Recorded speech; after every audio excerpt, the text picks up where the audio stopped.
특히 이제 지금 60대, 70대에 해당되는 이분들은 그 산업 시대를 열심히 살았던 사람들이잖아요. 자, 물질 세계에서 정말 열심히 일을 해서 돈도 많이 벌고 자식들 열심히 키우고 정말 열심히 살았는데 지금 노년기에 와서 보니까 남는 게 별로 없는 거죠. 뭐 문화생활도 열심히 해보고 뭐 좋은 자동차에 좋은 집에 뭐 참 물질 세계에 많은 것들을 누려보지만 그게 꼭 행복이 아니라는 걸 깨닫게 됩니다. 그럼 행복은 어디에 있을까? 정말 행복이란 파랑새는 어디에 있을까? 이 파랑새는 과연 돈일까? 출세일까? 명예일까? 뭐 이런 문화적인 혜택일까? 물론 뭐 그런 문화적 혜택을 받지 못하는 사람 입장에서는 그런 게 상당히 소중하죠. 이렇게 대답을 할 수 있습니다. 근데 그런 걸 충분히 경험한 사람 입장에서는 그건 별거 아니라는 걸 깨닫게 되죠. 자, 행복은 그런 걸 뛰어넘는 그 저 너머에 있다는 걸 알게 되는데, 저 너머에 쉽게 말하면은 정신세계, 우리 마음의 세계에 그런 행복이 있다는 것들을 사람들은 이제 깨닫기 시작합니다. 이제는 돈 이상의 어떤 물질적인 조건 이상의 세상의 어떤 인정, 뭐 명예 이런 걸 뛰어넘어서 거기 뛰어넘어서 행복이 어디에 있냐? 그리고 영적인 성장이죠. 의식 성장. 그래서 이제 의식 성장을 이끄는 지도자들이 아주 필요한 시대가 되었습니다. 그래서 지금 그 영성의 시대를 준비하고 영성의 시대에 걸맞게 또 공부를 하고 이렇게 실력을 키워나가는 분들은 어느 시점에 정말 이 시대가 원하는 그런 꼭 필요한 일을 할 뿐만 아니라 삶 자체도 굉장히 긍정적이고 성공적으로 바뀔 거라 좀 믿습니다. 어쨌든 시대가 요구하는 것은 영성의 지도자다 그 말씀을 드립니다. 그런 차원에서 오늘 잠정의식 기본 원리를 쭉 좀 풀어나가도록 하겠습니다. 혹시 제 강의가 뭐 내 생각하고 맞지 않는 부분이 있다 하더라도 그냥 이렇게 받아들이면 좋을 것 같아요. 그럴 수도 있겠구나. 그런 생각도 가능하겠구나. 그런 이론도 가능하겠구나. 자, 이렇게 이제 마음을 열고 이제 들으면 좋을 것 같아요. 우리가 그 내남자와 상담할 때도 그런 사고를 심어주는 게 중요합니다. 혹시 지금까지 살아온 사고 패턴과 많이 다른 부분이 있을 수도 있어요.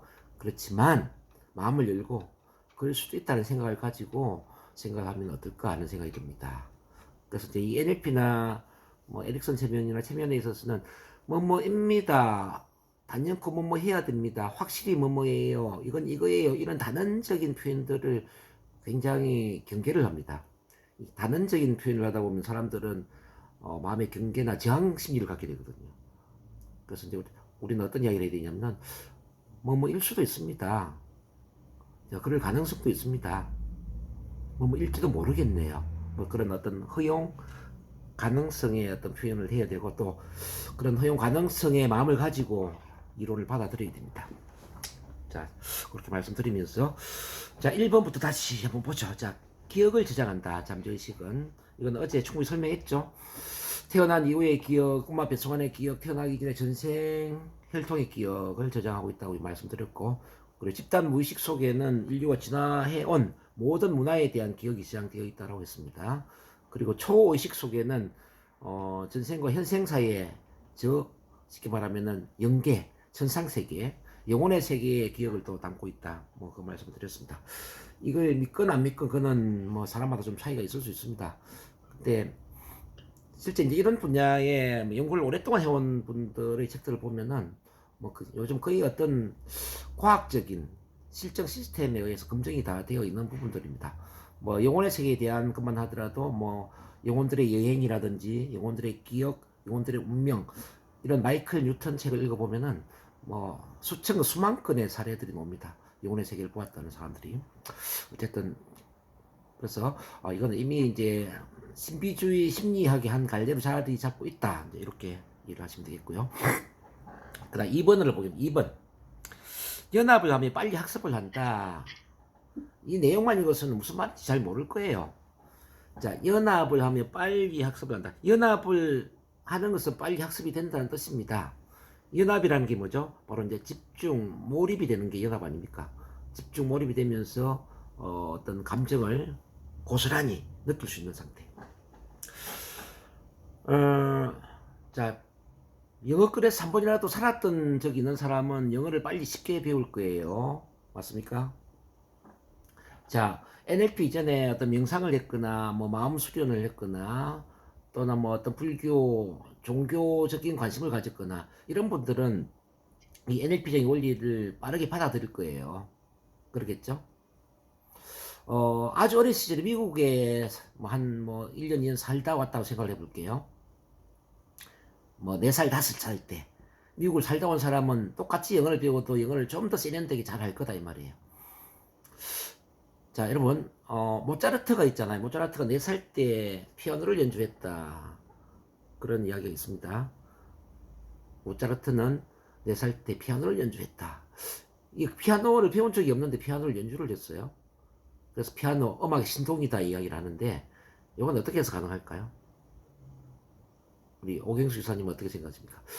어떻게 모차르트는 피아노를 배운 적이 없는데 4살 때 피아노를 잘 연주했을까요?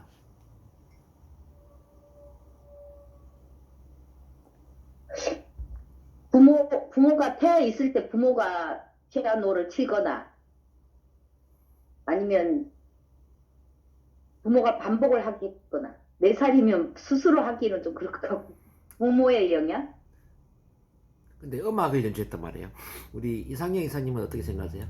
모차르트는 어떻게 피아노를 안 배웠는데 4살 때 피아노를 연주했죠? 그게 어떻게 가능하죠? 이거 부모의 영향이나 주위의 영향이나 아니면 타고난 그 원래 타고난 그런 게 뭐냐 그 영감이나 이런 게 타고나서 되지 않을까 꼭 가리켜서 되는 그런 거는 아니지만 네. 타고나기를 그렇게 타고난 거 아닌가요? 네. 네. 모차르트에 대해서 잘 모르나? 어쨌든, 좋습니다. 뭐, 저희처럼 이렇게 이제, 뭐, 마음의 세계나 영혼의 세계를 공부하는 사람 입장에서는 이렇게 이야기를 합니다. 모차르트는 전생에 피아노 연주가였던 전생이 있는데, 그 전생의 기억을 가지고 피아노를 연주했다고 봅니다. 왜냐면 이제 우리가 전생을 연구해 보면은 4살, 5살 때는 전생을 기억하는 사람들이 많아요. 특히 인도 같은 경우에는 전생을 기억하는 아이들이 굉장히 많이 있습니다. 근데 모차르트 또한 4살 때니까 전생을 기억하고 있었다는 이야기죠. 전생에 피아노 연주가의 삶을 살았는데 전생을 기억했어. 근데 피아노가 있어. 그래서 이제 현생의 기억으로 연주를 했다기보다는 전생의 기억으로 피아노를 연주했다. 왜냐면 4살, 5살 때 전생의 기억이 혼재하니까. 그러면 설명이 될 수 있는 거죠. 그래서 우리가 이제 영재를 발굴해서 영재 교육을 시킨다는 의미가 뭐냐면은 4살, 5살 때 그 전생의 기억이 혼재되어 있는 4살, 5살 때 전생에서 했던 그 일과 관련된 재능을 발굴해서 키워주는 거죠. 그럼 전생에서 그림을 그리는 화가였어요. 그러면은 4살 때부터 그림을 그리게 하면 어떻게 될까요? 그림을 잘 그리겠죠. 자, 몇 년 전에 그 텔레비전에 그 7개국인가 8개 외국어를 잘 구사하는 그런 사람에 대한 어, 다큐멘터리 뭐 방송을 했던 적이 기억이 나요. 부산에서.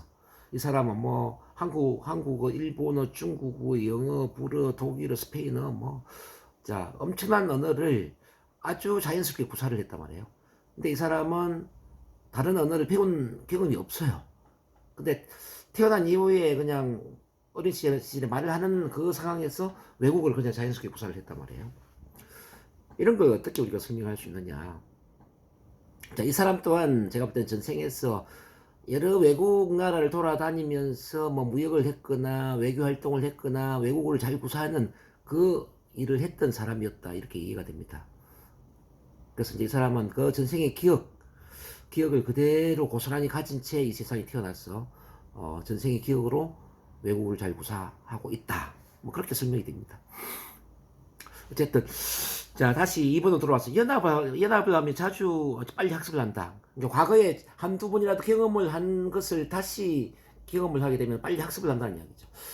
자 지금 이제 그 NLP를 배우고 있는 이 과정에서 우리 이상현 이사님이 이제 마음 진통을 이제 겪고 있는데요. 네, 지금 처음이라서 그렇거든요. 근데 만약에 우리 이상현 이사님이 두 번째 이 강의를 들으면 어떻게 될까요? 두 번째는 좀 더 편안해지겠죠? 똑같은 강의를 세 번째 들으면 어떻게 될까요? 세 번째는 더 편안해지겠죠? 왜? 빨리 연합을 하니까. 자, 경험한 걸 두 번, 세 번 반복하면 빨리 연합을 하니까. 그래서 처음에 100% 받아들이지 못하는 것은 절대로 나쁜 게 아닙니다. 절대 걱정할 필요 없습니다. 내가 다음에 한 번 더 하면은 더 쉬워질 거야. 이렇게 생각하시면 돼요. 한꺼번에 100% 절대 이렇게 완벽주의자로 기대를 하지 말고, 아, 그래. 그래, 오늘 10%면 어때? 20%면 어때? 또는 작게나 한 가지면 어때? 오늘 한 가지만 배우자. 한 가지만 제대로 이해하자. 뭐, 이렇게 해도 뭐 전혀 문제가 안 됩니다. 제가 어떤 책을 소화를 해서 뭐 강의를 하거나, 특히 요즘 에릭슨 체면 강의를 제가 하고 있는데요. 이 에릭슨 체면을 제대로 강의를 하기 위해서 그 에릭슨 체면 관련 책을 몇 번을 읽었느냐 보니까요. 최하 4, 50번을 읽은 것 같아요. 4, 50번. 막 입에서 말이 놓일 때까지 내가 숙달시키기 위해서는 4, 50번의 책을 읽고, 가기 전에 또 보고, 새로운 것을 이렇게 내 것으로 만드는 거는 반복이 필요하다는 거죠. 근데 이제 제 경험으로는 그렇습니다. 처음에는 이해조차 되지 않던 게 두 번, 세 번째는 이해가 되고, 10번째는 말로 표현이 되고, 또 20번째, 30번째는 강의가 되고, 나중에는 내 몸에 습득이 되고, 행동으로 실천되고, 또 인생의 한 부분으로 접목이 되고, 이런 것들을 많이 경험을 했습니다. NLP도 그렇지 않나 이런 생각이 들고요. 그 다음 3번에 모든 기억을 조직화한다. 자, 모든 기억을 조직화한다. 이게 어떤 의미인지 또 이해를 한번 해봅니다. 자, 사람마다 기억을 저장하는 방식이 좀 틀려요. 똑같은 경험을 하는데 어떤 사람은 대수롭지 않는, 뭐 대충 뭐 느낌이 없는 기억으로 저장을 하는 사람이 있고, 어떤 사람은 그 느낌을 아주 강하게 연합을 했어. 자, 10년 전의 일을 지금 현재의 일처럼 저장을 하는 사람도 있습니다. 그러니까 기억의 저장 방식이 틀리다 말이죠. 우리가 오감을 사용하는 방식이 다른 것처럼, 시각을 많이 사용하고 청각을 많이 사용하고 신체 감각을 많이 사용하고, 오감의 사용법이 틀린 것처럼 기억을 저장하는 방식도 사람마다 다르다. 그래서 개인적으로 조직한다는 이야기고, 그리고 기억의 장소도 틀립니다. 자, 기억의 장소도 틀립니다. 자, 그럼 제가 이렇게 질문해 볼게요. 자, 두 분 눈을 한번 감아 볼게요. 자, 눈을 감아서, 자, 어제 하루 동안에 가장 기분 좋았던 일이 있다면 어떤 일일까요? 자, 어제 하루 동안에 가장 기분 좋았거나 행복한 일이 있었다면 어떤 일일까요? 자, 머리에 떠오르면 고개 까딱까딱 하세요. 우리 오경수 이사님 까딱까딱 했고, 우리 이상희 이사님은 아직 기억이 안 나세요? 가장 기분 좋았던 일. 지금 말하는 시간이에요? 눈 감으라고 그래가지고. 아, 눈 떠요? 예, 눈을 감아야죠. 눈 떠요? 눈을 감아야죠. 눈을 눈 감고, 감. 눈을 감고, 행복했던 일 기억이 나세요? 생각이 나세요? 네. 그 행복했던 일이 머리 앞쪽에서 생각이 나요? 머리 뒤쪽에서 생각이 나요? 자, 기억의 장소가 머리 앞쪽이에요? 머리 뒤쪽이에요? 어떤 쪽에서 생각이 나는 것 같아요?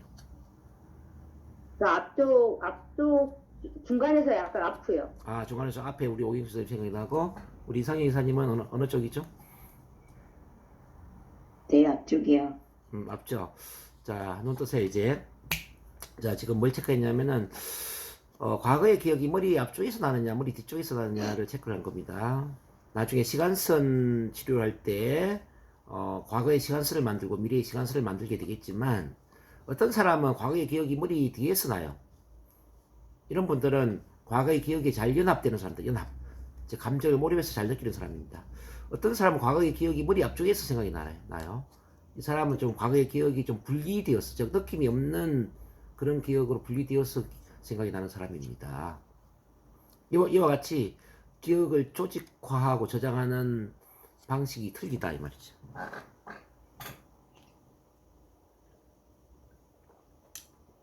자, 그 다음에 4, 5, 6번을 좀 같이 묶어서 보도록 하겠습니다. 자, 4번에 미해결된 부정적 정서를 가진 기억을 억압한다. 5번에 억압된 기억을 해결 목적으로 드러낸다. 6번에 억압된 정서를 보호 목적으로 보관한다. 자, 억압된 기억, 억압된 정서를 6번부터 보봅니다. 6번. 보호 목적으로 보관한다. 이게 무슨 말이냐? 아마 이 잠재의식은 내용을 봐서는 무슨 말인지 모를 거예요. 그래서 제 강의를 잘 들어야 돼요. 자, 억압된 정서를 보호 목적으로 보관한다. 거죠. 이게 무슨 말이냐 이 말이지. 자, 이런 예를 한번 들어봐요. 자, 아기가 뜨거운 난로에 손을 대어서 화상을 입었어요. 그러면은 난로에 대한 그 어떤 두려움, 공포가 생기겠죠. 자, 이 난로에 대한 두려움을 기억에 저장하는 게 도움이 될까요? 저장을 하지 않는 게 도움이 될까요? 저장하지 않는 거. 저장하지 않으면 아니, 또 난로에 손을 대겠지. 아니, 저장, 아. 에? 자, 만약에 난로가 뜨겁다는 걸 기억하지 못한다면 또 난로에 손을 대지 않겠습니까? 그럼 네네네. 또 화상을 입겠죠. 그래서 네네네. 6번은 뭐냐면은 단기적 목적이에요, 단기적. 그래서 6번에 단기적 목적이라고 한번 써줍니다. 단기적 목적. 근데 단기적 목적으로 본다면은 난로에 손을 대었을 때 내가 화상을 입는구나. 난로는 조심해야 되는구나. 난로는 두렵구나. 이걸 기억을 해야만 난로를 조심하게 되겠죠. 그래서 이거는 단기적으로는 도움이 되는 거예요. 문제는, 자, 5번을 보세요, 5번. 5번은, 자, 억압된 기억을 해결 목적으로 드러낸다 그랬거든요. 근데 10년이 지나고 20년이 지나고 30년이 지났어요. 지금 어른이 되었는데, 나이는 50대가 넘었는데, 난로 가까이 가지를 못해요. 혹시 화상이 입을까봐. 나이 50대가 넘어서 난로 가까이 가지 못했어. 난로를 보면 막 두려움을 느끼고, 공포를 느끼고, 식은땀이 나고, 특히 이제 가스레인지나 있는데 불을 켜지도 못하고, 이렇게 된다면 이거는 뭐죠? 이건 보호가 아니잖아요. 이건 해결 목적이지, 해결 목적. 즉, 때가 되었다. 이제는 심리 치료를 할 때가 되었다는 거예요. 그래서 5번은 장기적 목적이라고 써줍니다. 장기적 목적. 장기적 목적. 세월이 많이 지난 장기적으로도 이렇게 그 부정적인 기억이 드러난다면 이거는 해결할 때가 되었다. 즉, 심리 치료를 할 때가 되었다. 이야기를 하는 겁니다. 우리가 사람들 앞에 뭐 발표를 하거나 대중 앞에서 이야기를 하는데 긴장되고 떨리고 불안한 것도 같은 원리입니다. 예를 들어서 내가 국민학교 5학년인데 국민학교 5학년 때 발표를 잘못해가지고 창피를 당했어요. 요거는 기억을 하는 게 좋죠. 아, 내가 발표 준비를 안 하니까 창피하구나. 발표 준비 안 하니까 긴장되고 떨리는구나. 그래서 앞으로 내가 준비를 많이 해야 되겠네? 준비를 많이 해야 되겠네? 이게 단기적으로는 준비를 많이 하도록 도와주는 거예요. 보호죠. 근데 그때 기억 때문에 나이가 50대가 넘었는데 지금도 사람들 앞에 말을 못하고 긴장되고 떨리고 불안해요. 3, 40년 전 일 때문에 지금도 불안해. 이거는 뭐죠? 아, 이건 때가 되었다. 해결할 때가 되었다는 거예요. 그 치료를 받아야 돼요. 자, 근데 4번을 봐봐요. 4번. 미해결된 부정기억 증서를 가진 기억을 억압한다. 근데 치료를 받지 않고 가만히 있잖아요. 치료를 받지 않고 가만히 있으면 억압이 되는 겁니다. 계속 억압이 되어서, 자, 억압 화살표하고 응어리 하죠. 응어리가 뭔지 알죠? 억압은 응어리가 되고, 응어리 또 화살표하고 한이 되고, 또 화살표하고 화병이 되는 거죠. 즉, 과거의 무거운 감정을 계속 갖고 있으면은 무거운 감정이 억압이 되고, 응어리가 되고, 한이 되고, 화병이 된다는 뜻입니다. 화병의 종류를 한번 보겠습니다. 화병에 속하는 게 바로 우울증, 불안증, 공황장애, 분노조절장애. 자, 이런 심리적인 문제들. 이게 다 화병에 속합니다. 자, 그 다음에 과식, 폭식, 무슨 탄수화물 중독, 알코올 중독, 뭐 이런 것도 화병에 속합니다. 그 다음 실제적으로 당뇨, 암, 요통, 이런 것도 화병에서 나온 겁니다. 쉽게 말해서 심민성의 모든 질병들, 심리적인 질병과 신체적인 질병 대부분이 화병에서 나온다는 거죠. 즉 부정적 감정이 억압되기 때문에 화병에서 이제 병이 생긴다는 거죠. 그래서 병원에서 치료할 수 있는 게 거의 30%라면요, 70% 정도의 병은 병원에서 치료할 수 없는 거예요. 이게 여러분들한테 큰 비전이 될 수 있습니다. 병원에서 치료할 수 있는 건 30%, 나머지 70%는 병원에서 치료할 수 없습니다. 즉 바로 이 화병과 관련됩니다. 화병과 관련된다는 이야기는 뭐냐면은 병원 치료와 심리 치료와 대체 의학 또는 뭐 어떤 우리 이상희 이사님 하고 있는 어떤 시니어 힐링 이런 것과 병행을 하면서 치료를 해야 된다는 거죠. 병행. 건강 관리, 심리 치료, 뭐 다이어트, 어떤 음식 조절, 이런 여러 가지를 같이 통합하면서 치료가 되어야만 치료가 될 수 있는 게 70%입니다. 왜냐하면 화병은 마음에서 나왔으니까. 그렇지 않습니까? 그렇게 본다면 이 70%의 질병을 병원에서 치료하지 못하고 누군가한테 도움을 받아야 한다면은 누군가한테 도움을 받겠습니까? 바로 우리 같은 심리치료 전문가, NLP 전문가, 최면 전문가로부터 도움을 받아야 되지 않겠냐라는 거죠. 그렇게 본다면 지금 우리 NLP 최면 치료 전문가, 또 치유학 전문가, 힐링 전문가는 앞으로 엄청 유망하죠. 그 비전이 엄청 유망하죠. 그래서 지금은 그 서부 개척 시대에 그냥 말뚝을 박으면 서부가 내 땅이 된 것처럼, 자, 이 NLP 체면이나 치유 대체학 분야는 우리가 그냥 말뚝을 박으면은 그냥 내 땅이 되는, 내 분야가 되는 그런 시대라고 보시면 됩니다. 그래서 나만의 타고난 재능과 또 지금까지 해온 나만의 그런 어떤 전문 분야와 이 NLP 체면 치유 분야를 통합을 시켰어. 새로운 나만의 전문 분야로 만들어낸다면은 앞으로 우리가 큰 일을 할 수가 있죠. 자, 그렇게 말씀드렸고요. 그 다음 7번, 8번을 같이 봅니다. 7번은 신체를 운용한다. 자, 8번은 신체를 보존한다 그랬죠. 이 두 가지가 같이 좀 연결되면 좋을 것 같아요. 자, 신체를 운용한다라는 개념은 바로 우리 몸에는 종합 건강 청사진이 있다. 우리 몸 안에는 종합 건강 청사진이 있다. 다른 말로 한다면은 우리 몸에는 100명 이상의 100명의 의사가 살고 있다. 우리 몸 안에는 100명의 의사가 살고 있다. 우리 몸을 완벽하게 치유할 수 있는, 우리 몸을 스스로 우리 몸을 완벽하게 치유할 수 있는 그 치유 능력이 있다는 거죠. 이걸 우리는 다른 말로 자연 치유력이라고 하죠. 자연 치유력.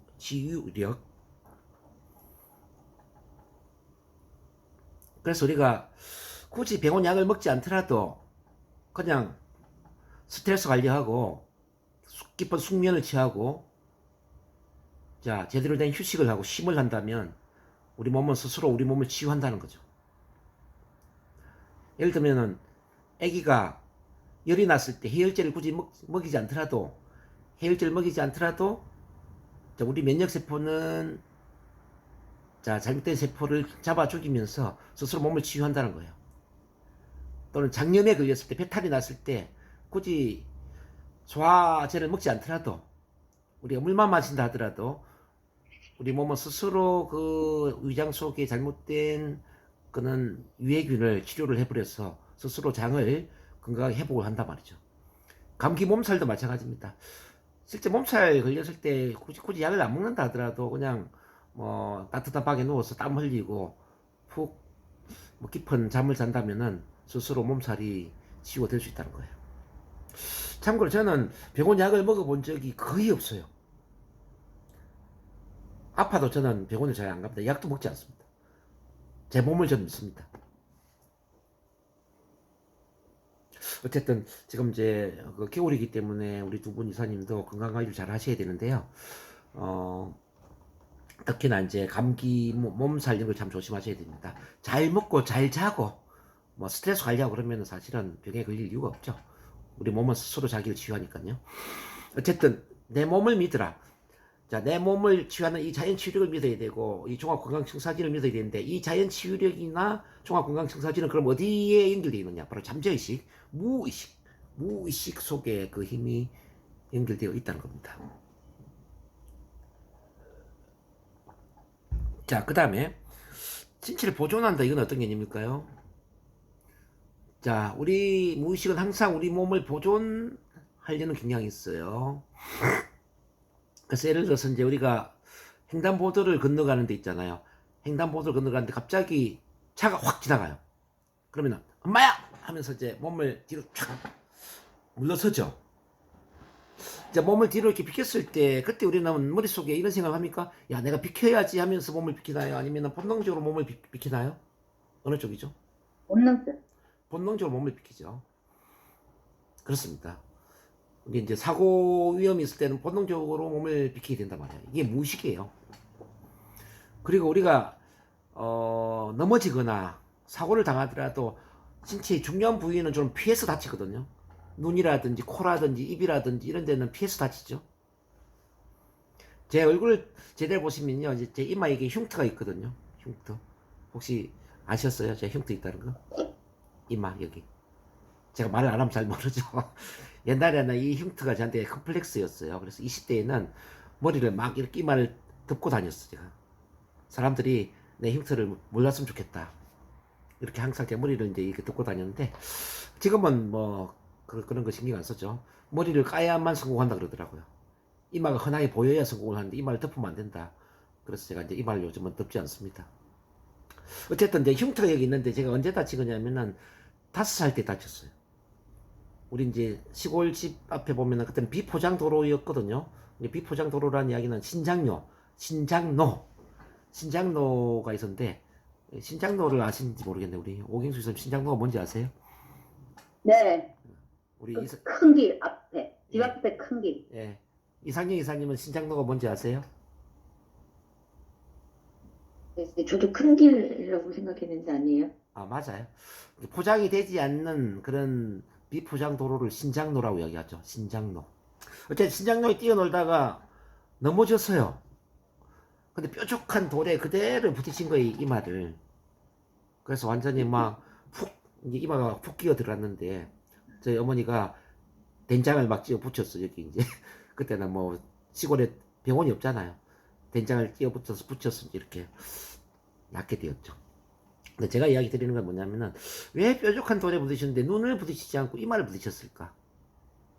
근데 뾰족한 돌을 보는 순간 본능적으로 그 뾰족한 돌을 피했단 말이지, 눈이. 이 본능적으로 피해서 눈이 아니고 이 이마에 흉터가 났다는 이야기죠. 이렇게 본능적으로 위험을 피하게 하고 최소한 우리 신체 중에 좀 중요하지 않은 부위를 다치게 하는 이 힘은 바로 우리를 보존하고자 하는 무의식의 힘이다. 무의식의 힘이다. 이걸 이해를 하셔야 됩니다. 자, 그리고 이제 10번을 봅니다. 아, 자, 9번을 봅니다. 정서의 영역이다. 요거는 워낙 많이 이야기해서 여러분들이 잘 아실 것 같아요. 정서는 묵은 감정을 정서라고 그랬죠. 잘 바뀌지 않는 감정. 내가 애를 써도 바뀌지 않는 그런 기분 상태. 뭐 우울증, 불안증, 분노 조절 장애, 뭐 공황 장애, 뭐 이게 다 이제 정서인데요. 이 정서는 무의식과 연결되어 있기 때문에 의식적인 노력으로 잘 바뀌지 않습니다. 의식적 노력으로 잘 바뀌지 않습니다. 그래서 우리 이제 어르신들 대상 우리 시니어 힐링 강의라는 우리 이상희 같은 경우에는 어르신들한테 막 건강 체조를 따라하게 하고 막 그러면 그 순간엔 어르신들이 기분이 좋아질 수도 있을 거예요. 근데 그 어르신들이 우울증이나 불안증이나 뭐 분노 조절 장애 또는 뭐 불면증 이런 거 갖고 있다면은 그거는 그때뿐이라는 거죠. 또 과거로 돌아간다는 거죠. 그런 분들이 많아요. 그래서 웃음 치료나 건강 힐링, 건강 체조나 이런 게 정말 도움이 되는 강의이고 도움이 되는 그런 힐링 프로그램이지만 의식 차원의 강의와 의식 차원의 훈련이라는 게 한계가 있다고 저는 봅니다. 그래서 이제 그 강의를 하면서 그 훈련을 시키면서 만약에 NLP 체면을 활용한다면 NLP 체면을 통합해서 도움을 준다면 어떨까 저는 이런 기대를 해봐요. 그래서 이제 만약에 강의 끝날 무렵에 이렇게 질문하는 거죠. 혹시 여러분들 중에 통제되지 않는 우울증이나 불면증이나 불안증이나 공황장애나 이런 게 있다면 개인적으로 저한테 연락을 주시면 제가 개인 치료를 도와드릴 수 있을 것 같아요. 이렇게 하면 아마 어르신들이 관심을 가질 거예요. 자, 10명 중에 3명은 그런 분들이거든요. 제가 볼 때는. 그래서 이제 부정적 정서를 갖고 있는 분들, 이분들은 일반적인 웃음 치료나 힐링 강의나 또는 뭐 병원 치료나 뭐 일반 심리 상담은 도움이 되지 않는다는 것. 이거는 반드시 트랜스 상태, 이른바 체면 상태를 거쳐야 되고 NLP 치료나 체면 치료가 도움이 된다. 요 점을 말씀을 드립니다. 그 다음 보세요. 10번. 10번에 고도로 도덕적인 존재이다. 자, 우리 무의식은 이거는 이 도덕적인 존재라는 거는 이런 말입니다. 우리 무의식은 어릴 때의 주관적인 도덕성을 어른이 되더라도 그대로 지키고 싶은 경향성이 있다. 자, 다시. 자, 우리 무의식은 어릴 때의 주관적인 도덕성을 어른이 되더라도 계속 지켜나가려는 경향성이 있다. 자, 말이 좀 어렵죠? 이걸 제가 풀어서 설명을 해드릴게요. 어릴 때 주관적인 도덕성이라는 것은 이건 객관적인 게 아니잖아요. 자, 이렇게 한번 생각해 봅시다. 어릴 때 우리 엄마가 아빠랑 같이 생활하는 거 보니까 우리 엄마가 너무 결혼 생활이 힘들어요.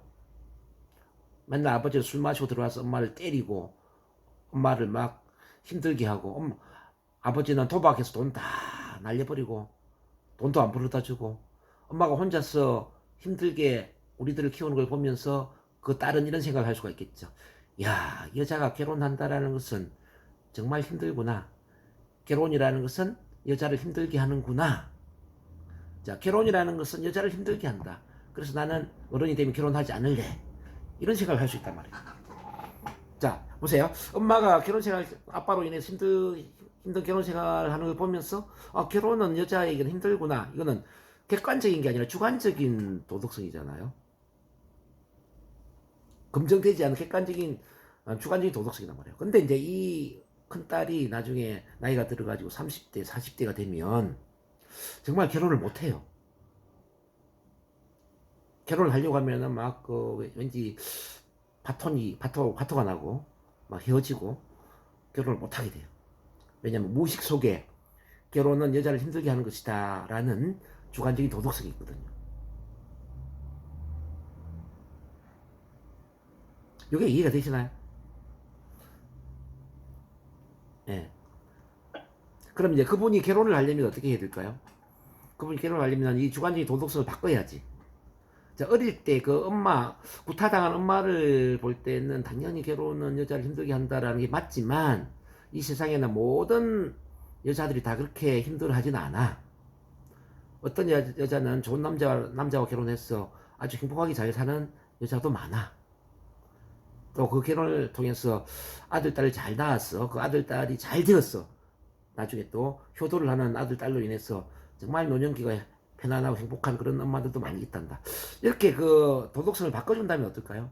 그럼 결혼을 긍정적으로 바라보게 될 것이고 아마 그 여자는 결혼을 하게 될 거예요. 자, 돈을 못 버는 것도 우리가 치료를 해보면 이런 경우들이 더 많이 있습니다. 자, 어릴 때 예를 들어서 이제 농사를 짓는 가난한 집안의 아들이라고 한번 생각을 해보자고요. 옛날에 우리가 이제 농사 지을 때 논이 없기 때문에 다른 사람 논을 빌려서 논을 부쳐먹는다고 그러죠. 논을 빌려서 농사를 대신 짓는데 가을이 되면 그 추수한 수확물에 3분의 1 정도를 그 논을 빌려준 주인한테 갖다 바쳐야 된단 말이에요. 그러면 그 아들이 보는 입장에서는 야, 이런 우리 아버지가 다 했는데 3분의 1이나 저 지주한테 줘야 되네? 부자들은 다 도둑놈들이야. 부자들은 도둑놈들이야. 부자들은 탐닉스러워. 나는 저런 부자는 되지 않겠어. 자, 이런 생각을 할 수 있어.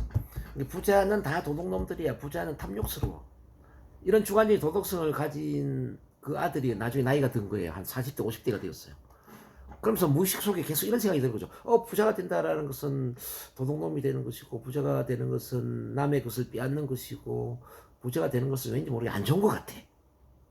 이런 무의식의 어떤 주관적 도덕성이 돈을 좀 많이 벌려고 하면 계속 돈이 밖으로 나가고 손가락 사이로 빠져나가는 거예요. 돈이 벌리지 않아. 돈이 모이지가 않아. 돈만 있으면 누가 빌려가 버리고 막 돈이 없는 거예요. 이 사람이 돈을 벌려면 어떻게 해야 되느냐, 그지? 이 사람이 부자가 되려면 바로 그 주관적인 돈에 대한 부정적인 도덕성을 바꿔야 된다는 얘기죠. 돈은 나쁘고 부자들은 탐욕스럽고 남의 것을 빼앗는 것이다라는 그 주관적인 도덕성에서 돈은 좋은 것일 수도 있다. 돈이 많으면은 내가 원하는 일을 할 수 있고 또 돈이 많으면은 뭐 내가 해외 여행을 다닐 수도 있고 불쌍한 사람들한테 기부나 도움을 줄 수도 있고 나눔을 실천할 수도 있고 돈이 없는 것보다 돈이 있는 게 훨씬 더 좋아라는 그런 새로운 도덕성을 가지게 될 때 그 사람은 이제 돈이 벌리게 되고 부자가 되는 거예요. 그래서 혹시 내 마음 안에 돈에 대한 부정적인 도덕성이 있는지를 한번 살펴볼 필요가 있어요. 우리가 모니테라피를 할 때, 모니테라피, 즉 어떤 부에 대한 코칭을 할 때 가장 먼저 보는 게 그 사람의 돈에 대한 마인드입니다. 돈을 어떻게 생각하세요? 이렇게 물었을 때 의외로 돈을 부정적으로 보는 사람들이 많이 있습니다. 돈을 많이 벌어야 된다고 생각하면서도 무의식 속에는 돈을 부정적으로 보는 거죠. 특히나 이제 그 좋은 일을 하면서 돈을 번다라는 것을 부정적으로 보는 사람들이 많아요. 제가 NLP 세미나를 가르치면은 심리 상담하면서 당연히 돈을 벌어야죠. 돈을 받아야죠 하면 근데 심리 상담은 돈을 받으면 안 될 것 같아요. 그냥 제가 무료로 그냥 상담해 주는 게 좋을 것 같아요. 뭐 이런 생각하는 사람들이 많단 말이에요. 자, 좋은 일을 하면서 돈을 벌면 안 된다. 좋은 일은 그냥 좋은 일대로 끝내야 된다. 돈과 관계없이 해야 되고, 뭐 돈은 뭐 영업이라든지 물건을 판다든지, 뭐 육체적인 노력을 통해서 돈을 벌어야 된다. 이런 사고를 하는 사람들이 많아. 의외로. 제가 그 봉숭아학당에 최영수 그 할머니 있잖아요. 이분을 제가 상담해 드린 적이 있는데, 이 최영수, 뭐 명칭이 뭔지 모르겠네. 자문위원인가 모르겠네요. 그분이 수지 취미가 뭐 침 관련 일을 하잖아요. 근데 이분이 저한테 이야기하는 거죠. 나는 그 침을 통해서 사람들한테 엄청 봉사를 했는데 돈은 받지를 못해요. 돈을 받으면 안 될 것 같아요. 그냥 무료로 내가 봉사를 해야 될 것 같고 여기까지 돈을 벌면 안 되는데 근데 저는 돈이 없어요. 제가 어떻게 해야 될까요? 다른 쪽에 돈을 벌면서 계속 이 수지침 일을 해야 될까요? 제가 뭐라고 이야기하냐면은 좋은 일을 하면서 돈을 벌면 안 된다라는 그 무의식의 생각을 바꿔야 됩니다. 봉사를 하면서 돈을 벌면 안 된다라는 그 잘못된 생각을 뜯어 고쳐야 된다. 왜 봉사를 하면서 돈을 벌면 안 되느냐? 봉사는 좋은 일인데 봉사를 하면서 돈을 벌어야 된다. 즉 수지침으로 사람들한테 봉사를 하면서 건강을 도와주면서 당연히 돈을 받아라. 그건 정당한 것이다. 좋은 일을 할수록 더 많은 돈을 벌어야 된다. 그런 새로운 생각으로 생각을 바꿔야만 돈이 벌립니다. 자, 이 생각이 굉장히 중요한 겁니다, 여러분. 앞으로 그래서 이제 두 분도 우리 NLP 체면을 통해서 심리 치료도 하고 심리 상담도 하시겠지만, 자, 이 NLP 체면 관련 심리 치료를 하면서 정당한 돈을 받아야 된다라는 그런 새로운 무의식의 사고를 하셨을 때 앞으로 돈이 벌릴 수가 있습니다. 행여나라도 자, 좋은 일은 좋은 일대로, 돈은 돈대로 따로 벌어야 된다 이런 생각한다면은 정말 큰일입니다, 큰일. 아셨죠? 나는 이것으로 먹고 살겠다 결심을 하세요. 저는 2000년대부터 나는 이 NLP나 심리 치료로 나 먹고 살겠다 결심했습니다. 그러니까 뭐 때때로 많이 힘든 적도 있었지만은 결국은 이 일로서 먹고 사는 데는 문제가 안 되더라고요. 자, 도덕성에 대한 이야기를 좀 했고 11번 보겠습니다. 자,